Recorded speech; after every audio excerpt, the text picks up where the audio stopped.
Hey man, how's it going? Out of duty, not too bad. Been getting into estate sales recently, and just I've gone to two. One was like a $7 million house. Yeah, I couldn't afford The anything but the house? salt shakers. Anything but the Yeah. salt shakers for that one. Hmm. Crystal, $8 for a pair. Ooh. And then the one that myself and my parents went to today was more closer to home in a way, and we Sure. bought a few stuff. I bought a little print of a windmill. It's pretty nice.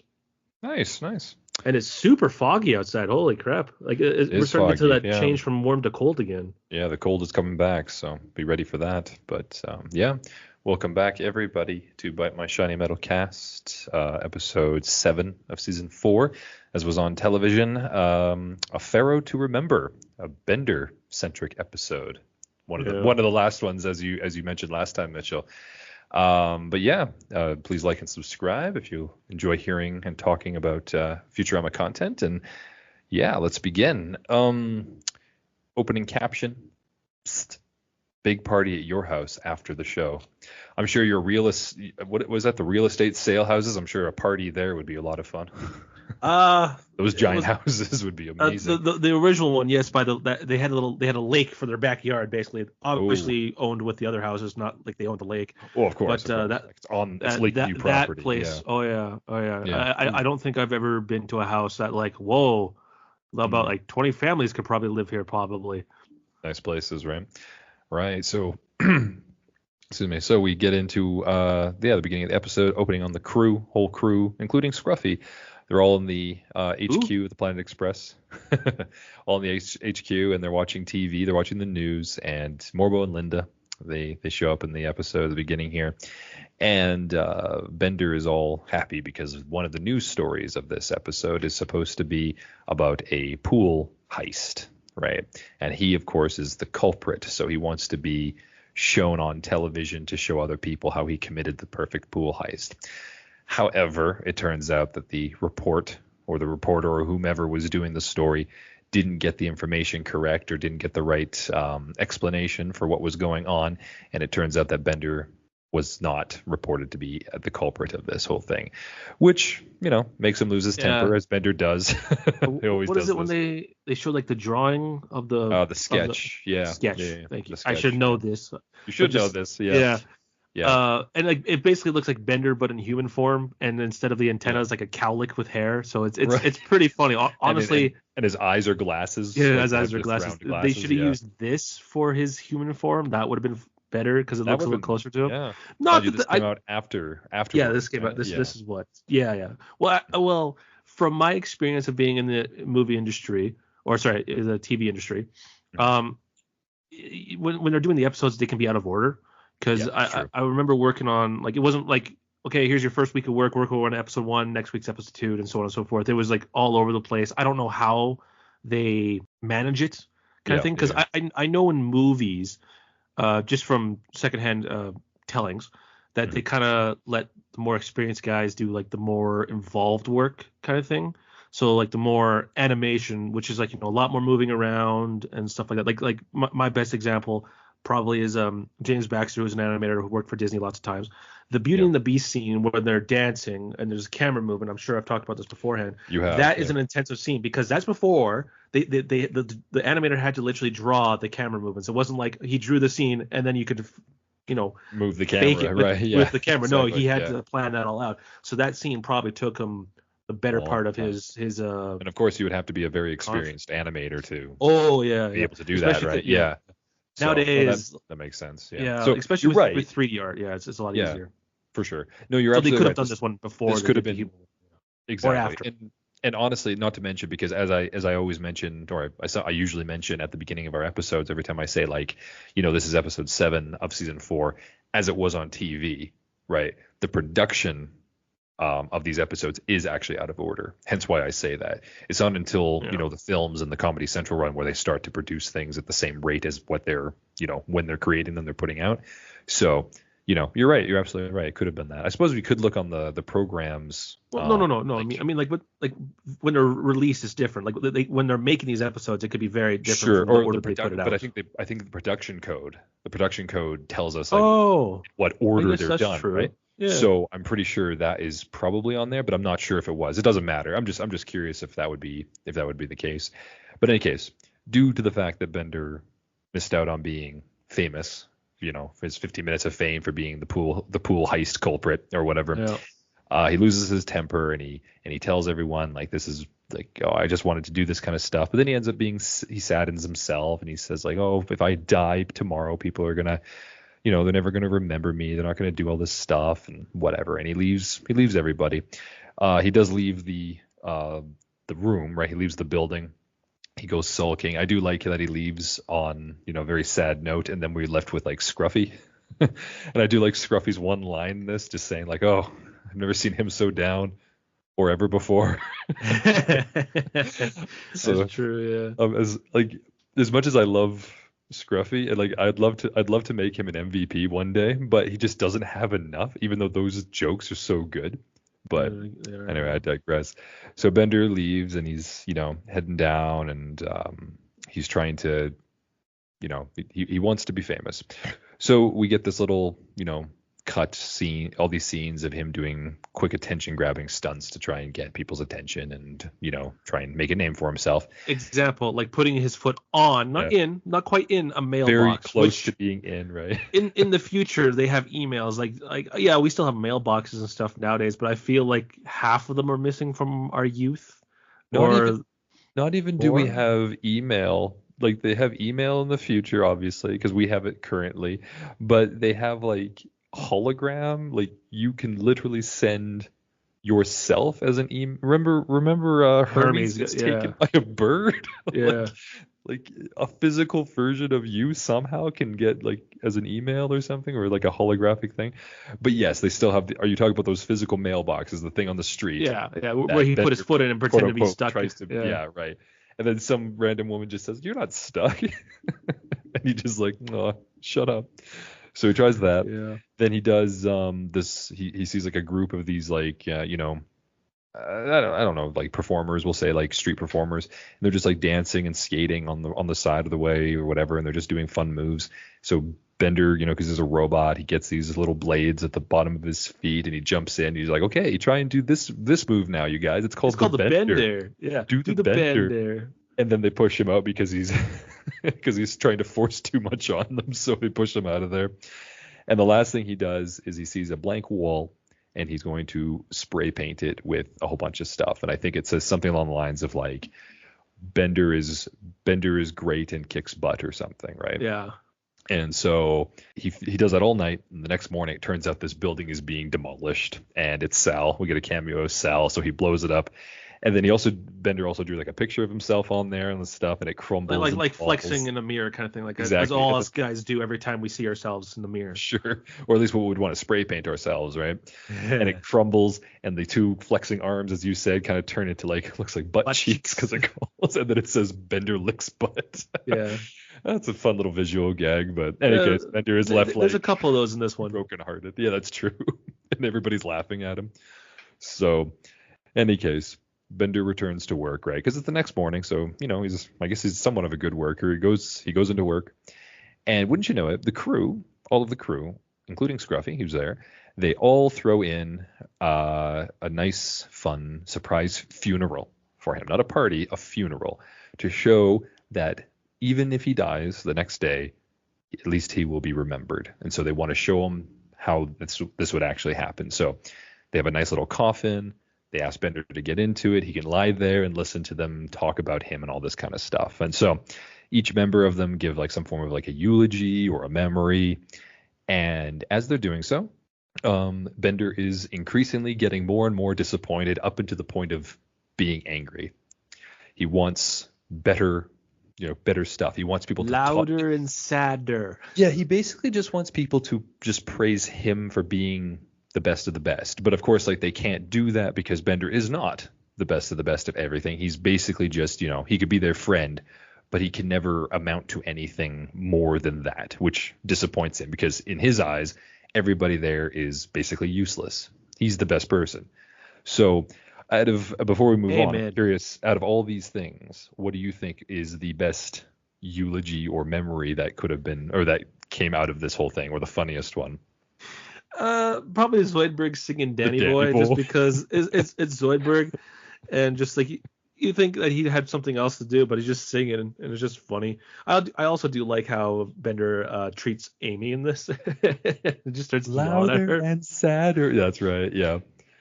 I do like the Danny Boy thing with Zoidberg as well. I also like afterwards that he keeps saying like, "Oh, next," and then the preacher bot shows up. He's like, "Oh my god, Oh next!" And then God, Zoidberg no. finishes when he throws his glass at him. I thought that was pretty funny. But my favorite thing though, so Yeah. at the end, Bender says like, "Okay, you know what? I'm done with this. I'm done with all of you." And his line, "You have congratulations. You have all convinced me life is worth living by showing me how bad my funeral is." And I thought that was such a great line. So he just basically kicks through holes of the coffin and he gets up and he storms out of the room again. Um, the next day, the professor is giving information for the crew, right? And they are to be delivering a sand block, right? Uh, Sandstone block. yeah. But it's massive, like the size Yeah. of a house. Oh, I Uh, thought something looked different in here. yeah. Fry said. So that's good old Fry.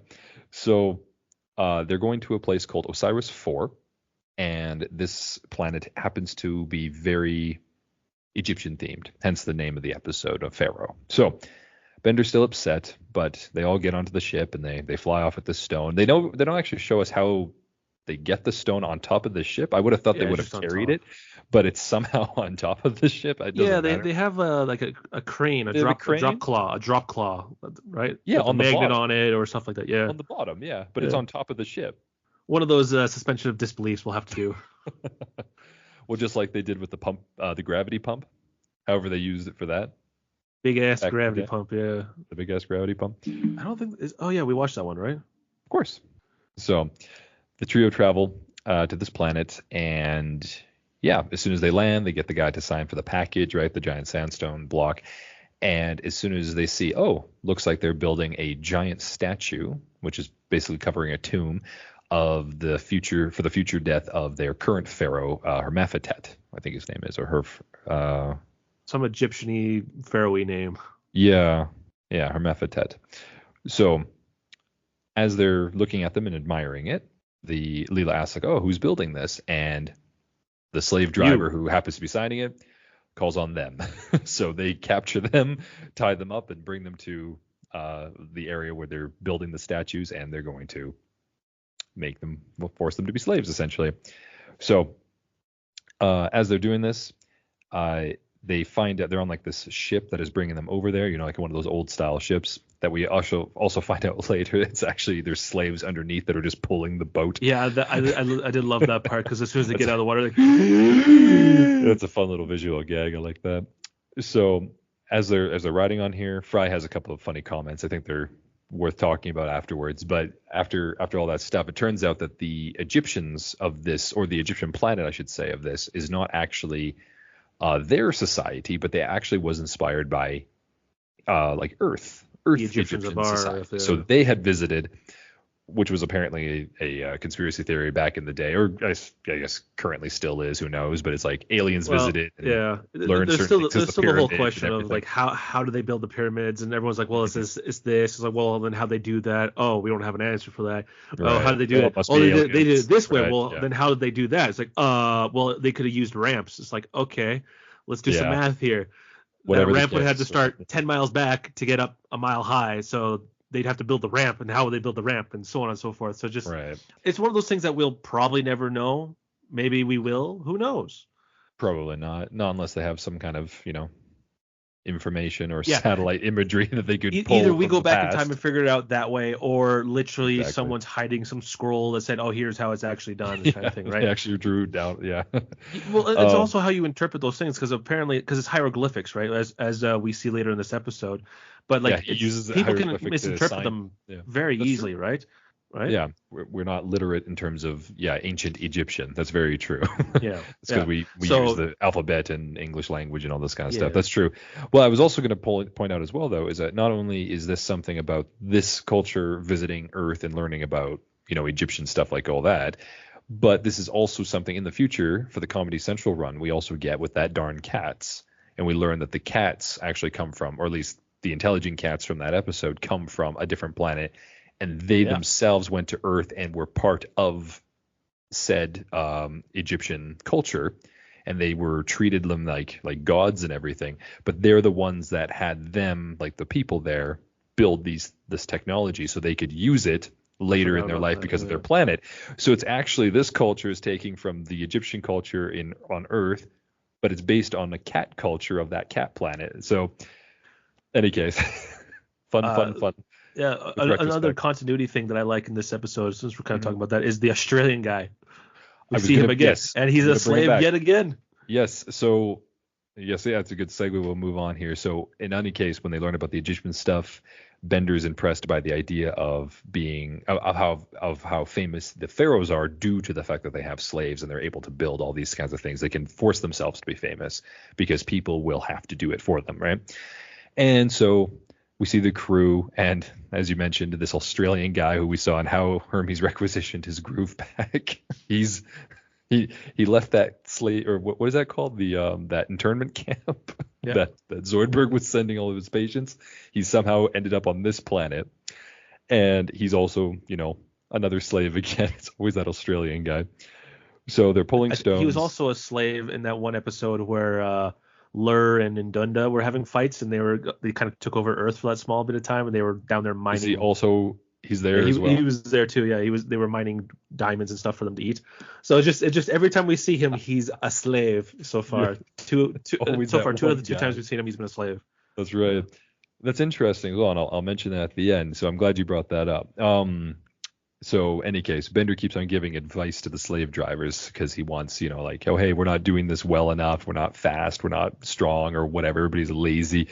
So he's giving them pointers. And as he does, instead of counting to 3, let's just count to 1/2. One half. Yeah, exactly. And, they're going through all this stuff and getting everything. And we get finally, as we do this, as he's giving the final help, I guess we can say, the final pointer to the slave driver, the current pharaoh Hermenthotep, right? He shows up, and he's this old guy or whatever, very old, decrepit. He's going to die soon, hence why he's getting this tomb. But in any case, Bender gets the slaves that are there to hoist up the following, or the last bit of his statue, which happens to be his nose, up on there so that it could be completed by the time he arrives on there. He wants to try and impress the pharaoh for whatever reason. So as they are lifting the nose and putting it on the face, the pharaoh comes over and he's about to give a nice speech about how good everybody's done and about to reveal that he's going to free the slaves for their hard work, but the nose falls and crushes him. I think that's also like a what's the word I'm looking for here? The pharaoh, no, not the pharaoh. The Sphinx in real life was also missing its nose, so that's a callback to that, refers to that. Yeah, so just has something to do with it. I think just a little nod to where that, because that was one of the first things I think that the Sphinx is missing, is the nose. Sure. It makes sense, because then I think that was like a big thing. It was talked about. Maybe it fell off because there's a lot of TV shows that also have, like, if they go back in time or something, it's because of them that the Sphinx doesn't have it or something. What was it? The Aladdin did that or something like that. When him and Jasmine are flying by, they wave at the guy, and the guy's whoa, and he hits it wrong, and the whole nose falls off. Exactly. I think that was definitely a big thing. Now it's all. People don't really. There's so many people arguing over it and like stuff like that. Like the face head was actually beforehand an actual sphinx, like I think one of the jackals or whatever, and then it got worn down, and then the Egyptians redid it. So there's all, again, conspiracies or thoughts or true history, whatever you want to call it. Everyone has a different opinion. Ancient cultures are surrounded by conspiracies, right? Especially it's just been such a long time. We don't know what happened, right? Yeah, exactly. No, it is interesting. So we have the pharaoh about to be crushed by the nose, or is crushed by the nose. Bender saves him, and he asks, or he tells him, oh my God, I'm so sorry. What are we going to do? And the pharaoh tries to tell Bender to tell everybody that the slaves are free, but Bender doesn't hear him or ignores it or whatever, and he just keeps on going on. So he never actually gets the message to the rest of them. No, so selfish Bender. Yeah. So the slave driver and the high priest, right? And the high priest is he looks kind of like one of those Egyptian gods, we'll say. He has like the beak and everything, like Beak, one of those. yeah. I think it's supposed to be the Osiris, if I'm not mistaken, like the I don't know. There's that particular. There's a few of them because there's also like the guards they have are like the dog people, and I think there's a funny scene with jackals. that, Yeah. who are the jackals who are based off of Anubis. So there's like a few of like the aliens on this planet happen to also look very much like Egyptian gods of some sort, hence maybe why they took the inspiration. But in any case, at the pharaoh's funeral, all the things that the pharaoh loved or whatever are buried with him. So this includes his organs, his garage full of his stuff, a bag of cats. Okay, another reference to the cats, and Elton John, who just happens to show up. I believe played by Billy West. And he does a very good impression of Probably, him. Yeah. I So looked at IMDb. There was no guest or anything, so it's probably one of the it's voice definitely not actors. Elton John. No, I'm almost positive it's Billy West. So they push him. They push everybody, including Billy West, including Elton John, into the tomb, and they shut it. And he announces that the slave driver announces that the new pharaoh is going to be picked from the Wall of Prophecy, which is just across the river, and they're going to find out who it is the next day. So everybody that night is all the slaves, I should say, are very happy because they have no pharaoh. There's no master, so they get to like have fun or do whatever. The only slave that they are to is to dance to the beat. Exactly. So Bender, because he's crafty and he has all these ideas, he sneaks out of their tents. He has like a little squeaky ball that he throws and distracts the dog guards and they chase after it. I love that scene.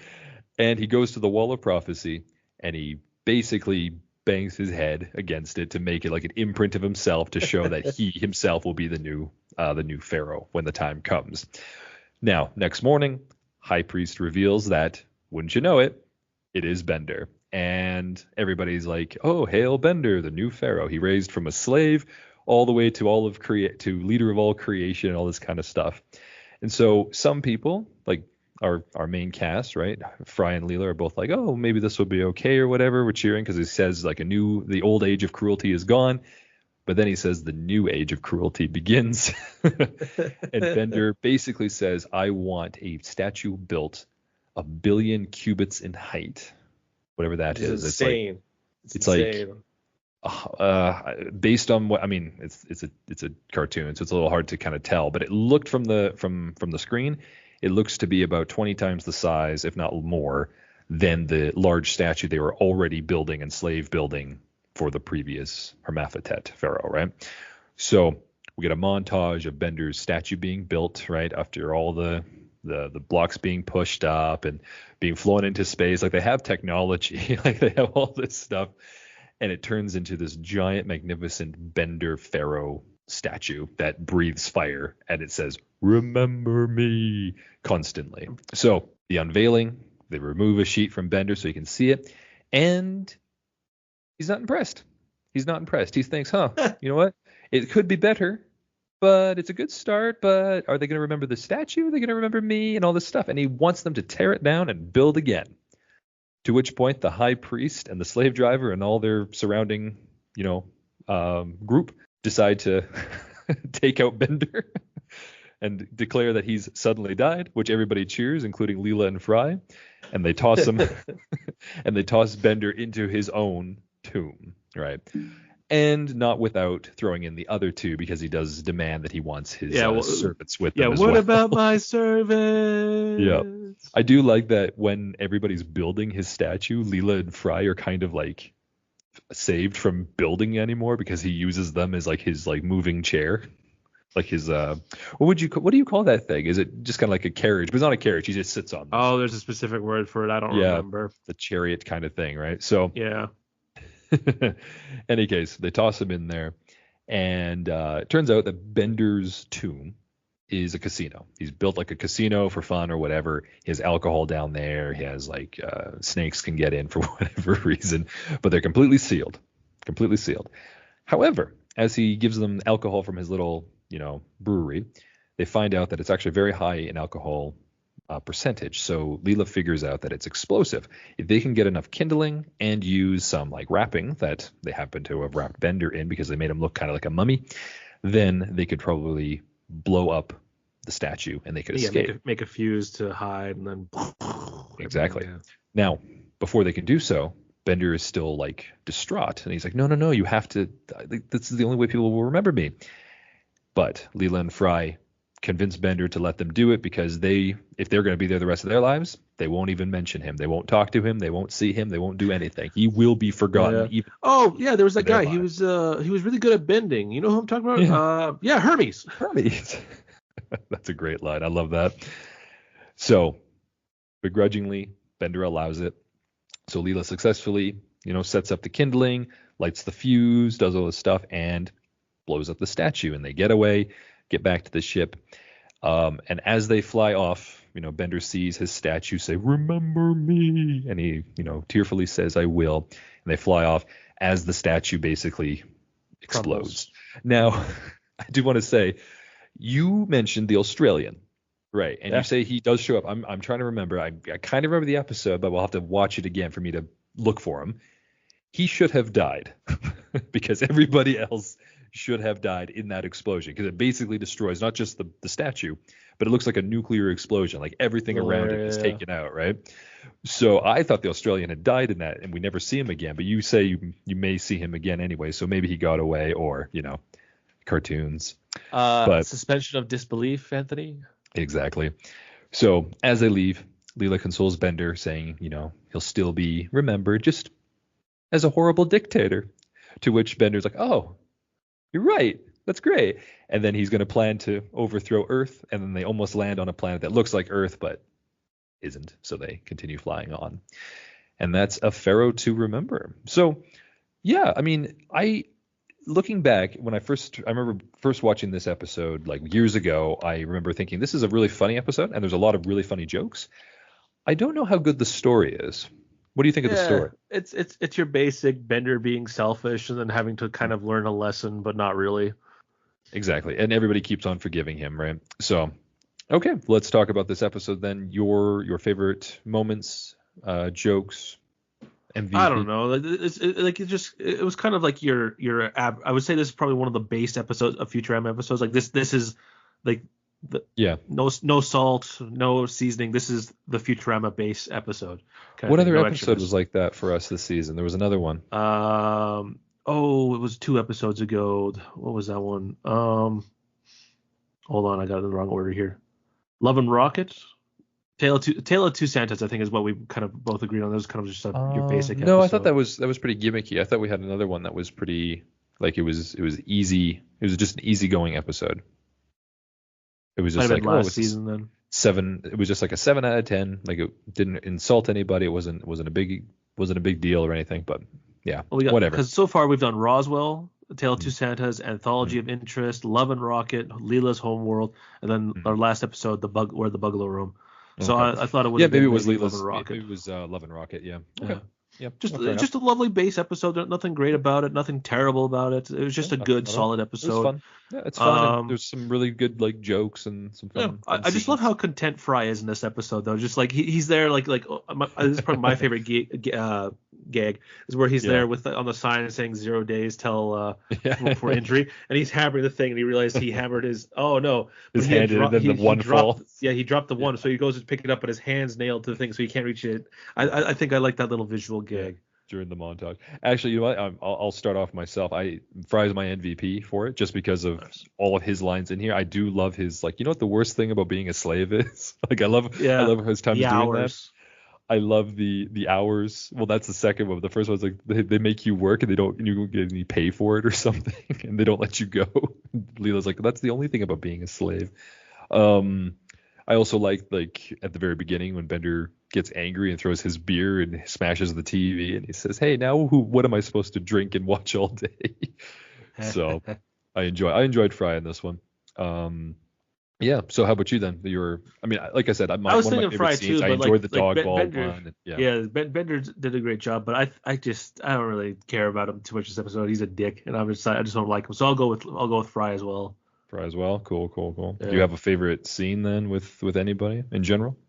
Like the one I said earlier, the one where he's hammering the Days Without an Injury sign. I like that one. Yeah. There's probably a couple other more in there. I do appreciate the animation dedication for when Bender's wrapped up like a mummy, because that's just extra drawing that you have to do when he's wrapped up like that. And if you actually look, he doesn't really move all that much. So the only, I think, the biggest one was when he jumps in front of Leela. He's like, no, no one will remember me. That's probably the most animation I think I saw with him being wrapped up like a mummy, other than just kind of just standing there talking. Right. Yeah. Because like that was before they had like Flash or something like that, where you just move around the drawing rather than having to redraw. So as a person who has had to redraw something like that a couple times, it's not fun. It's tedious, long work, and then you're just like, oh god, it's home time, and I was supposed to have this done today, and I still have to go. Guess I'm staying late today. Right. You have much appreciation for the work that has to be put into that. Right. And anytime someone has a complicated clothing, like a lot of the superheroes now. Like if you're watching the cartoon stuff, they're a little more elaborate than they used to be, which is why Superman was just a blue with an S and red underwear. That was really about it, and boots. And now it's like he's got like zippers and stuff. It's like who designed this? Oh, that guy. Has he ever animated before? No. Well, screw him. Let's have to do that. Yeah. Sure. Now he's got 12 zippers. You only drew 11. It's like, I gotta redo this entire scene again because it's a complicated zipper. Well, yeah, that's fair enough. Yeah, it's one of the reasons why 3D rigs have become such a big thing, because you can put all that stuff in there. Yeah, so much easier. Yeah, just so much faster. The rig does it for you mostly. Yeah. Yeah. No, it makes sense, right? But yeah, I guess that's it for Pharaoh to remember. Anything else to add about the episode? No, just a nice, like, I think 6.5, 7 out of 10. 6.5, 7 out of 10. Yeah, I agree. Nothing bad about it. Just nice, good. And, like I said, easy. It's the base layer of soup of Futurama. Yeah, just sit down, watch an episode of Futurama. This is an episode. They go on an adventure. It's the main three. Something wacky happens, and then it's all resolved by the end. That's what I would call your basic episode of Futurama, and I love it. Exactly. And a little sprinkle of like all the other main characters. Yeah, a little sprinkle at the beginning. Whatever, right? You get to see everyone every so often. Yeah, for sure. Hits all the right notes. Great.